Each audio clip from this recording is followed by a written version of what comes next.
കേരളത്തിന്റെ ഉള്ളുലച്ച വയനാട് ഉരുൾപൊട്ടലിൽ മരണസംഖ്യ ഉയരുന്നു. മരിച്ചവരുടെ എണ്ണം 291 ഉയർന്നു. 206 പേരെക്കുറിച്ച് ഇപ്പോഴും വിവരമില്ല. 29 കുട്ടികളെ കാണാതായെന്നാണ് കണക്കുകൾ. 348 കെട്ടിടങ്ങൾ ഉരുൾപൊട്ടലിൽ തകർന്നു. മണ്ണിനടിയിൽ യന്ത്രസഹായത്തോടെ തെരച്ചിൽ പുരോഗമിക്കുകയാണ്. മുണ്ടക്കൈയിൽ നിന്നും ചാലിയാറിൽ നിന്നും ഇന്നും മൃതദേഹങ്ങൾ കണ്ടെടുത്തു. ഹൃദയഭേദകമാണ് മുണ്ടക്കൈയിൽ നിന്നും ചൂരൽമലയിൽ നിന്നുമുള്ള ഓരോ കാഴ്ചയും.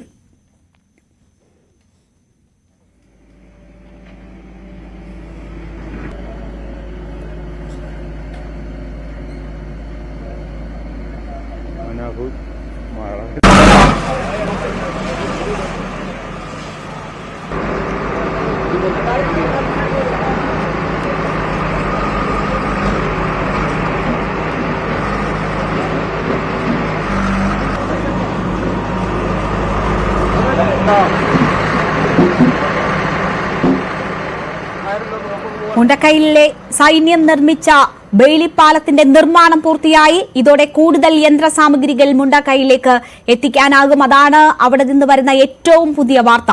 മുഖ്യമന്ത്രി പിണറായി വിജയൻ, ലോക്സഭാ പ്രതിപക്ഷ നേതാവ് രാഹുൽ ഗാന്ധി, പ്രിയങ്ക ഗാന്ധി തുടങ്ങിയവർ ദുരന്ത ബാധിത മേഖലയിലും ദുരിതാശ്വാസ ക്യാമ്പുകളിലും ഇന്ന് സന്ദർശനം നടത്തി. മുഖ്യമന്ത്രിയുടെ അധ്യക്ഷതയിൽ കളക്ട്രേറ്റിൽ സർവകക്ഷി യോഗം ചേർന്നു. വിവരങ്ങളുമായി ഞങ്ങളുടെ പ്രതിനിധികൾ ചേരുകയാണ്.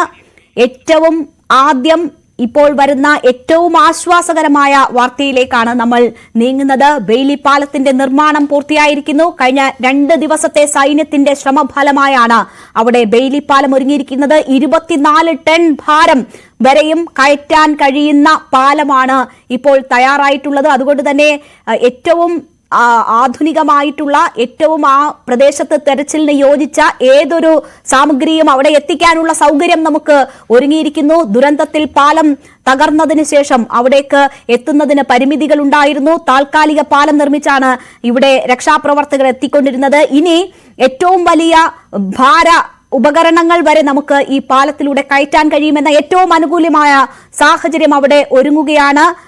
MS അനീഷ് കുമാർ അവിടെ നിന്ന് വിവരങ്ങളുമായി ചേരുന്നു. അനീഷ്, രക്ഷാപ്രവർത്തനത്തിന് 10 മടങ്ങ് വേഗം കൂടാൻ അനുകൂലമാകുന്ന ഘടകങ്ങളാണ് ഈ ബെയിലിപ്പാലം.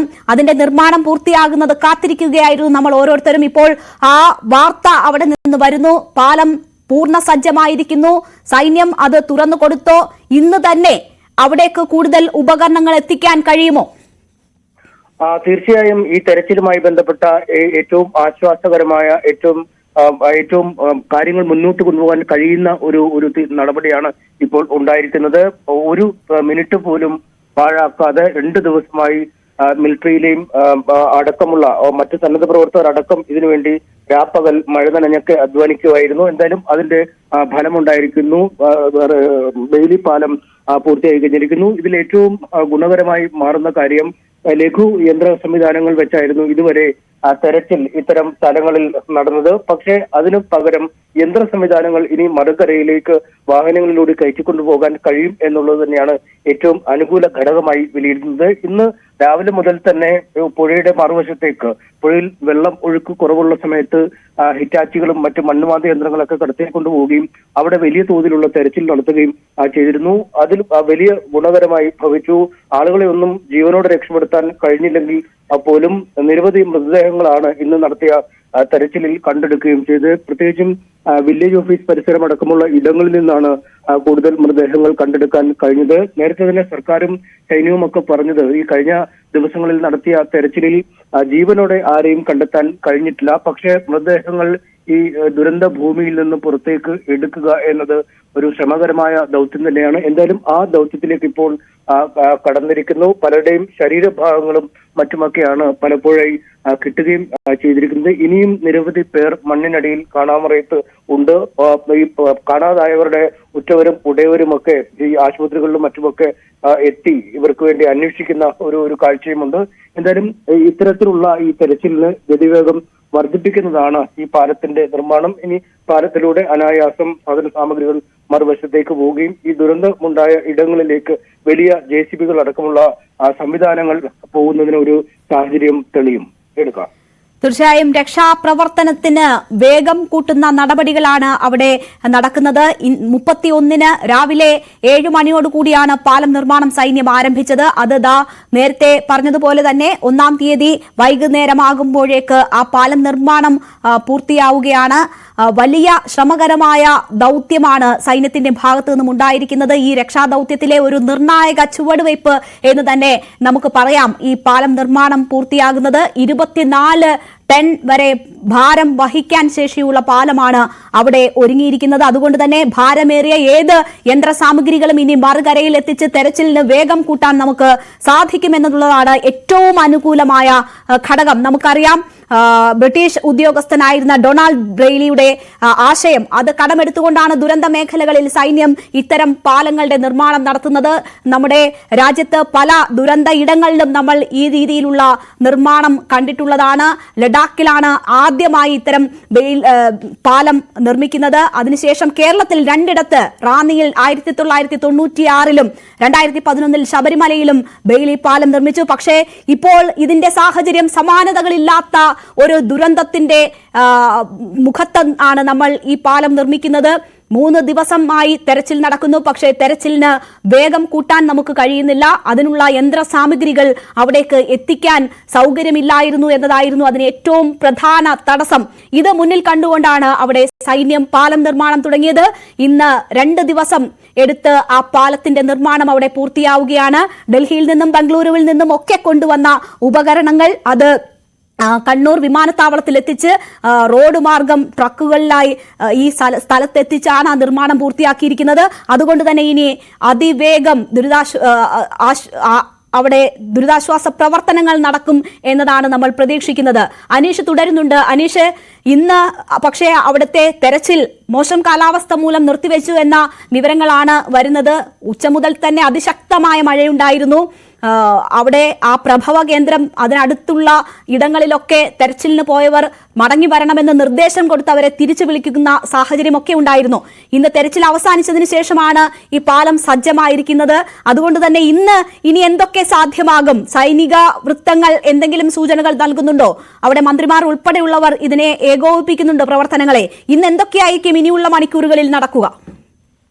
രേണുക, ഇനിയുള്ള മണിക്കൂറുകളിൽ ലോജിസ്റ്റിക്സ് കാര്യങ്ങളാവും നടക്കുക എന്നാണ് നേരത്തെ തന്നെ പറഞ്ഞിരിക്കുന്നത്. അതായത് നാളേക്ക് തെരച്ചിലിന് വേണ്ട സാമഗ്രികൾ അത് ഏതാണ്ട് ഇന്ന് രാവിലെ മുതൽ തന്നെ ഈ കോഴിക്കോടിന്റെ വിവിധ ഇടങ്ങളിൽ നിന്നായി ഒപ്പം സമീപ ജില്ലകളിൽ നിന്നൊക്കെയായി എത്തിയിരുന്നു. ഏറ്റവും പ്രധാനമായും എത്തുന്നത് ഈ മണ്ണുമാന്തി യന്ത്രങ്ങളാണ്. അത് ചെറിയ മണ്ണുമാന്തി യന്ത്രങ്ങളാണ് അനിവാര്യമെന്നാണ് ജില്ലാ കളക്ടർ അടക്കമുള്ളവർ പറഞ്ഞത്. അത്തരം ചെറിയ മണ്ണുമാന്തി യന്ത്രങ്ങൾ ഈ PWD ജോലിയുമായി ബന്ധപ്പെട്ടും മറ്റ് ഊരാളുങ്കൽ പോലുള്ള വലിയ കൺസ്ട്രക്ഷൻ കമ്പനികളുണ്ട്. ഒപ്പം ഈ ക്രഷർ ഓണേഴ്സ് അസോസിയേഷൻ പോലെയുള്ള ചില സംഘടനകൾ ഇത്തരം മണ്ണുമാന്തി യന്ത്രങ്ങൾ ഏറ്റവും അധികം ഉപയോഗിക്കുന്ന ഇടങ്ങളുമായി ബന്ധപ്പെട്ട് ഇത്തരത്തിൽ എത്തിക്കാനുള്ള ശ്രമങ്ങൾ നടത്തിയിരുന്നു. നമുക്ക് ഈ വരുന്ന വഴിയിൽ തന്നെ അല്ലെങ്കിൽ ഈ ചുരൽമലയിലേക്ക് പോകുന്ന വഴിയിൽ തന്നെ കാണാം പലയിടത്തും തേയിലത്തോട്ടങ്ങളുടെ വശത്തുമൊക്കെ ഈ മണ്ണുമാന്തി യന്ത്രങ്ങൾ ഒരുപാട് എടുത്ത് നിർത്തിയിട്ടിരിക്കുന്നത്. അത് പാലം പണി പൂർത്തിയായി കഴിയുമ്പോൾ മറുവശത്തേക്ക് കൊണ്ടുപോവുക എന്ന ലക്ഷ്യത്തോടു കൂടി തന്നെയാണ് ഇട്ടിരിക്കുന്നത്. ഒപ്പം ഈ പിക്കാക്സ് പോലുള്ള ചില സാധനങ്ങൾ ഈ തെരച്ചിലിനായി ഉപയോഗിക്കുന്ന സാമഗ്രികൾ വേണമെന്നും ജില്ലാ ഭരണകൂടം നേരത്തെ ഒരു അറിയിപ്പും ഇട്ടിരുന്നു. അത്തരത്തിൽ ഈ സർവ്വ സന്നാഹങ്ങളും സമാഹരിച്ച് ഈ കാട്ടിനുള്ളിലേക്ക് അല്ലെങ്കിൽ ഈ ഉരുൾപൊട്ടൽ നടന്ന ഇടങ്ങളിലേക്ക് കയറി പറ്റാൻ കഴിയുമ്പോൾ അവിടെ ഉപയോഗിക്കാൻ കഴിയുന്ന എല്ലാ സാമഗ്രികളും ഉപയോഗിച്ച് തെരച്ചിൽ മുന്നോട്ട് കൊണ്ടുപോവുക എന്നത് തന്നെയാണ് ഏറ്റവും പ്രധാന കാര്യം. പക്ഷേ പലപ്പോഴും പ്രതികൂലമായ കാലാവസ്ഥ ഈ ദൗത്യത്തിന് തിരിച്ചടിയാവുന്ന ഒരു സാഹചര്യമുണ്ട്. പ്രത്യേകിച്ചും ഉച്ചതിരിഞ്ഞ് മിക്ക ദിവസങ്ങളിലും കനത്ത മഴയാണ് ഈ മേഖലകളിൽ പെയ്യുന്നത്. അതുകൊണ്ട് തന്നെ മഴ കനക്കുന്നതോടുകൂടി ഈ പുഴയിലെ വെള്ളപ്പാച്ചിലിന്റെ ഒരു അളവ് വലിയ തോതിൽ വർദ്ധിക്കും. ഒപ്പം ഈ ഉരുൾപൊട്ടി വന്നിരിക്കുന്ന സ്ഥലങ്ങൾ, ഉരുൾപൊട്ടലിന്റെ പ്രഭവ കേന്ദ്രങ്ങൾ, പ്രത്യേകിച്ചും ചൂരൽമല സ്കൂളിന്റെയൊക്കെ മുകൾ ഭാഗം, അവിടെ നിന്നും വലിയൊരു മേഖലയാണ് പൊട്ടി താഴേക്ക് വന്നത്. അതിൽ വലിയ കൂറ്റൻ പാറക്കഷ്ണങ്ങളും മറ്റുമൊക്കെ ഉണ്ട്. ഒപ്പം മറുവശത്ത് ഈ മുണ്ടക്കൈ ഭാഗത്തും അവിടെയും ഇതുപോലെ തന്നെയാണ്. വലിയ കൂറ്റൻ പാറക്കല്ലുകളും മരങ്ങളും മണ്ണുമൊക്കെയാണ് നിൽക്കുന്നത്. അവിടെയും ഇത് തന്നെയാണ് അവസ്ഥ. അപ്പോൾ ഈ മഴ കനക്കുമ്പോൾ ഈ പാറക്കല്ലുകൾ വീണ്ടും താഴേക്ക് ഒഴുകാനുള്ള അല്ലെങ്കിൽ വലിയ തോതിൽ താഴേക്ക് പതിക്കാനുള്ള ഒരു സാധ്യത മുന്നിൽ കാണുന്നുണ്ട്. അതുകൊണ്ട് തന്നെയാണ് മഴ കനക്കുമ്പോൾ രക്ഷാപ്രവർത്തകരോട് താമസം വിന അവിടുന്ന് മാറണം എന്ന നിർദ്ദേശം അധികൃതർ നൽകുന്നത്. കാരണം അല്ലെങ്കിൽ മറ്റൊരു അപകടത്തിലേക്കാവും കാര്യങ്ങൾ നീങ്ങുക. ഒപ്പം പുഴയിൽ വെള്ളം ഒരുപാട് വന്നു കഴിഞ്ഞാൽ മറുകരയിലേക്ക് എത്തുക ദുഷ്കരമാവുന്ന ഒരു സാഹചര്യം ഈ വേലിപ്പാലം വരുന്നതിന് മുമ്പുണ്ടായി. പക്ഷേ ഇന്ന് രാവിലെ സൈന്യം മറ്റൊരു താൽക്കാലിക തടിപ്പാലം നിർമ്മിച്ചിരുന്നു. ആ പാലത്തിൽ കൂടെയാണ് സാധന സാമഗ്രികളും ആളുകളുമൊക്കെ അപ്പുറത്തേക്ക് പോയിക്കൊണ്ടിരുന്നത്. കഴിഞ്ഞ ദിവസങ്ങളിലെല്ലാം ഒരു തടിയിൽ നിർമ്മിച്ച ഒരു ചെറുപാലം, ഒരു മരക്കമ്പ് കൊണ്ട് നിർമ്മിച്ച ഒരു പാലമായിരുന്നു ഉണ്ടായിരുന്നത്. പക്ഷെ ആ പാലം ജലനിരപ്പ് ഉയരുമ്പോൾ ആ പാലത്തിൽ കൂടെ മറുകരയിലേക്ക് പോകുന്നത് അസാധ്യമായി വരുന്ന ഒരു സാഹചര്യം ഉണ്ടായിരുന്നു. എന്തായാലും ആ പ്രതിബന്ധങ്ങളൊക്കെ മറികടന്നിരിക്കുന്നു. പക്ഷേ ഇപ്പോൾ കനത്ത മഴ ഈ മേഖലകളിൽ പെയ്യുന്നുണ്ട്. അതുകൊണ്ട് തന്നെ ആ തെരച്ചിൽ അവസാനിപ്പിക്കാനുള്ള നിർദ്ദേശം നൽകിയിരിക്കുന്നു. നാളെ പൂർണ്ണ തോതിൽ സർവ്വസന്നാഹവും ഉപയോഗിച്ചുള്ള തെരച്ചിലിന്റെ ദിനമാവും. അത് നേരത്തെ തന്നെ സൈന്യമടക്കം പറയുകയും ചെയ്തിരുന്നു. ജീവനോടെ ലഭിക്കാവുന്ന പ്രതീക്ഷയുള്ള ആളുകളുടെ എണ്ണം കുറഞ്ഞിരിക്കുന്നു. പക്ഷെ ഒരു രക്ഷാപ്രവർത്തകർ എപ്പോഴും ഹോപ്പ് എന്ന വാക്കിൽ, പ്രതീക്ഷ അല്ലെങ്കിൽ പ്രത്യാശ എന്ന വാക്കിൽ വിശ്വസിച്ചാണ് കാര്യങ്ങൾ മുന്നോട്ട് കൊണ്ടുപോകുന്നത്. അതുകൊണ്ട് ഇനി നടക്കുന്ന തെരച്ചിലിൽ ചിലപ്പോൾ എപ്പോഴെങ്കിലും ജീവന്റെ ഒരു കണിക ഏതെങ്കിലും മണ്ണിന്റെ ഭാഗത്ത് നിന്ന് ലഭിക്കും എന്നുള്ള ഒരു കണക്കുകൂട്ടൽ ഇപ്പോഴുമുണ്ട്. അത്തരം അത്ഭുതങ്ങൾ എന്തെങ്കിലും സംഭവിക്കുമോ എന്ന കാര്യത്തിൽ നമുക്കും അറിയില്ല. പക്ഷേ ഇപ്പോഴും അവർ ആ രീതിയിൽ തെരച്ചിൽ നടത്തിക്കൊണ്ടിരിക്കുന്നു. നാളെ രാവിലെ മുതൽ പൂർണ്ണ സന്നാഹത്തോടെ യന്ത്ര സാമഗ്രികളുടെ സഹായത്തോടെ, വലിയ യന്ത്രങ്ങളുടെ സഹായത്തോടെയുള്ള തെരച്ചിൽ പുനരാരംഭിക്കും. രേണുക, തീർച്ചയായും എന്തായാലും വലിയ പ്രതീക്ഷകളാണ്. ദുരന്തമുഖത്ത് പ്രതീക്ഷ നൽകുന്ന, ആശ്വാസം നൽകുന്ന വാർത്തയാണ് ബെയിലിപ്പാലത്തിന്റെ നിർമ്മാണം പൂർത്തിയായി എന്നത്. അവിടെ സൈന്യം പാലത്തിന്റെ ബലപരീക്ഷണം ഉൾപ്പെടെ നടത്തുകയാണ്. ആദ്യം സൈനിക വാഹനങ്ങൾ കടന്നു പോകുന്നു. ആ രീതിയിലുള്ള പരിശോധനകൾ അവിടെ നടന്നു വരികയാണ്. അതിനുശേഷമായിരിക്കും പൂർണ്ണ സജ്ജമായ അല്ലെങ്കിൽ പൂർണ്ണമായും ഇത് ഈ ദുരിതാശ്വാസ പ്രവർത്തനങ്ങൾക്കായി വിട്ടു നൽകുക. വലിയ ഭാരമുള്ള യന്ത്ര സാമഗ്രികൾ ഒക്കെ എത്തിച്ചുകൊണ്ടുള്ള തെരച്ചിൽ സാധ്യമാകുമെന്നതാണ് ഈ ഘട്ടത്തിൽ ഏറ്റവും പ്രതീക്ഷ നൽകുന്നത്. 2 ദിവസമെടുത്താണ് സൈന്യം ഈ പാലം നിർമ്മാണം പൂർത്തിയാക്കിയിരിക്കുന്നത്. ശ്രമകരമായ ദൗത്യം സൈന്യത്തിന്റെ ഭാഗത്തു നിന്നും ഉണ്ടാകുന്നു എന്ന് തന്നെ നമ്മൾ പറയാം. ഓരോ ദുരന്തമുഖത്തും അങ്ങനെ സൈന്യത്തിന്റെ കൈക്കരുത്ത് നമ്മൾ കാണുന്നതാണ്. അതുപോലെ തന്നെ ഇവിടെയും കേരളം കണ്ടിട്ടുള്ള ഏറ്റവും വലിയ ദുരന്തത്തിൽ, കേരളത്തിൽ അനുഭവിക്കുന്ന ഈ സമാനതകളില്ലാത്ത ദുരന്തത്തിൽ സൈന്യത്തിന്റെ കൈക്കരുത്തായി ബെയിലിപ്പാലം മാറുകയാണ്. 2 ദിവസം കൊണ്ട് പാലത്തിന്റെ നിർമ്മാണം പൂർത്തിയാക്കിയിരിക്കുന്നു. 190 അടി നീളത്തിലുള്ള താൽക്കാലിക ഉരുക്കുപാലത്തിന്റെ നിർമ്മാണമാണ് പൂർത്തിയായിരിക്കുന്നത്. ഏതാണ്ട് 24 ടൺ വരെ ഭാരം വഹിക്കാൻ ശേഷിയുള്ള പാലം യാഥാർത്ഥ്യമായിരിക്കുന്നു. അത് മുണ്ടക്കൈയിലേക്ക് ഭാരമേറിയ യന്ത്ര സാമഗ്രികൾ എത്തിക്കുന്നതിനും രക്ഷാപ്രവർത്തനം നടത്തുന്നതിനും വളരെയധികം സഹായകമാകും. 31 രാവിലെ 7 മണിക്ക് തുടങ്ങിയ പാലത്തിന്റെ നിർമ്മാണമാണ് ഇപ്പോൾ പൂർത്തിയാക്കിയിരിക്കുന്നത്. കൂറ്റൻ ഇരുമ്പ് സാമഗ്രികളും ഉപകരണങ്ങളും ഒക്കെ ഇറക്കിയാണ് സൈന്യം ഈ സമാനതകളില്ലാത്ത രക്ഷാദൌത്യത്തിലെ അവരുടെ ആ ഉദ്യമം പൂർത്തിയാക്കിയിരിക്കുന്നത്. ബെയിലിപ്പാലം അവിടെ യാഥാർത്ഥ്യമാക്കിയിരിക്കുന്നു. ഇന്ന് 3-ാം ദിനമായിരുന്നു തെരച്ചിലിന്റെ. പക്ഷേ വലിയ പ്രതിസന്ധി ഘട്ടങ്ങൾ ഇന്നും നേരിടേണ്ടി വന്നു അവിടെ രക്ഷാദൌത്യത്തിൽ ഏർപ്പെട്ടിരുന്നവർക്ക്. അതിനനുയോജ്യമായ യന്ത്രസാമഗ്രികൾ ഇല്ല എന്നത് ഒന്ന്. മറ്റത് വലിയ പ്രതികൂലമായ കാലാവസ്ഥ എന്ന ഒരു ഘടകം.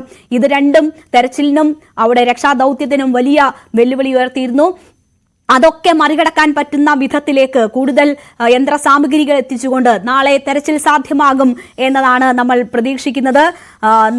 നമ്മൾ ഷിരൂരിൽ കണ്ടതുപോലെ ഡീപ് എക്സ്കവേറ്റർ ഉൾപ്പെടെയുള്ള ഉപകരണങ്ങൾ ഒരു പക്ഷേ കൊണ്ടുവരേണ്ടി വരും അവിടുത്തെ സാഹചര്യത്തിൽ എന്നതാണ് മനസ്സിലാക്കുന്നത്. അങ്ങനെയുള്ള സാഹചര്യങ്ങൾ എന്താണോ അതിനനുയോജിച്ചുള്ള യന്ത്രോപകരണങ്ങൾ എത്തിച്ചുള്ള തെരച്ചിൽ സാധ്യമാകും ബെയിലിപ്പാലത്തിന്റെ നിർമ്മാണത്തോടെ. അത് ഏറെ പ്രതീക്ഷ നൽകുന്നതാണ്. ഇന്ന് 3-ാം ദിനം അത് വലിയ മുന്നോട്ട് പോക്ക് തെരച്ചിൽ ഉണ്ടായില്ല എന്നതാണ്. മുണ്ടക്കൈ ഭാഗത്തു നിന്നുമൊക്കെ വലിയ രീതിയിൽ തെരച്ചിൽ നടന്നുവെങ്കിൽ പോലും കൂടുതലായി ഒന്നും കണ്ടെത്താൻ കഴിയാത്ത ഒരു സാഹചര്യം ഇന്നത്തെ തെരച്ചിലിനുണ്ടായിരുന്നു.